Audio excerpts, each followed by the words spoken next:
سامعین ناظرین، infection control society آپ کی صحت کے لیے، آپ کی آگاہی کے لیے مضامین آپ کی سماعت کے لیے پیش کرتی ہے۔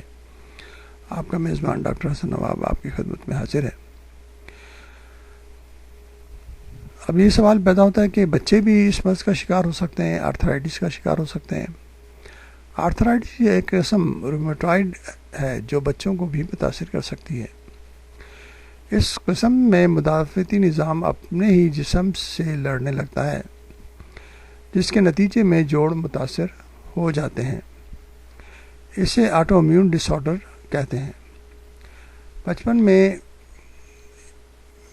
ایک بیکٹیریا اسٹریپٹوکوکائی جو کہ بچوں کے گلے کے اوپر حملہ کرتے ہیں اور انفیکشن پیدا کرتے ہیں، اس کے بعد یہ بیماری پیدا ہونے کے زیادہ چانسز ہو جاتے ہیں۔ مرض کی منتقلی میں موریثیت کا کس قدر عمل دخل ہے؟ یہ مرض موریثی ہرگز نہیں ہے، آرتھرائٹس ہرگز نہیں ہے، البتہ اس کی ایک قسم رومیٹوائڈ اور کافی حد تک سوریاسس میں موریثیت کا عمل دخل شامل ہے۔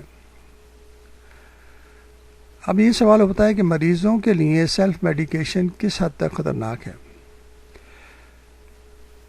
صرف آرتھرائٹس ہی نہیں بلکہ تمام امراض میں معالج کی ہدایت کے بغیر از خود ادویہ تجویز کر کے استعمال کرنا نہ صرف نقصان دہ ثابت ہوتا ہے بلکہ بعض اوقات جان کے لالے بھی پڑ جاتے ہیں۔